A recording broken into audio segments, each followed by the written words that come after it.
ఇక సంతోష్ రావు గారి గురించి 2 నిమిషాలు చెప్తాను, అంత పెద్ద సీనున్న మనిషి కాదు కానీ చెప్పాలి. ఎందుకంటే కూరల ఉప్పు ఎట్లుంటుంది ఈయన అట్లా అన్నట్టు, ప్రతి దాంట్లో చెడగొట్టడానికి కొంచెం ఉండాలి కదా అట్లాంటి వాడు.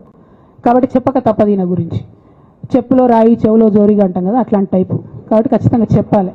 ఇప్పుడు విషయం ఏంటంటే ఈయన ధనదాహం ఎట్లాంటిదంటే సంతోష్ రావు గారిది, రామన్న కాన్స్టిట్యున్సీ కేటీఆర్ అన్న కాన్స్టిట్యున్సీ నేరెళ్లలో ఇసుక లారీ గుద్ది ఒక దళిత బిడ్డ చనిపోతాడు. సరే దాని మీద పాపం అక్కడ ఆ రోజు అందరు యాజిటేషన్ చేస్తే ఈయన సంతాన అడ్వాంటేజ్ ఏంది, ఇక్కడ కూర్చుంటాడు కదా సార్ దగ్గర, సీఎంఓలకి వెళ్ళి ఫోన్ చేసి అక్కడున్న పోలీసు వాళ్ళందరినీ ఒత్తిడి పెట్టి 7 దళిత బిడ్డల్ని కొట్టినరండి. 3-4 సార్లు 3rd డిగ్రీ వేస్తే ఇలా 7 కుటుంబాలు కూడా వాళ్ళు ఎందుకు కూడా ఏ పని చేసుకోలేనటువంటి పరిస్థితులలో ఆ దళిత బిడ్డలు ఉన్నారు.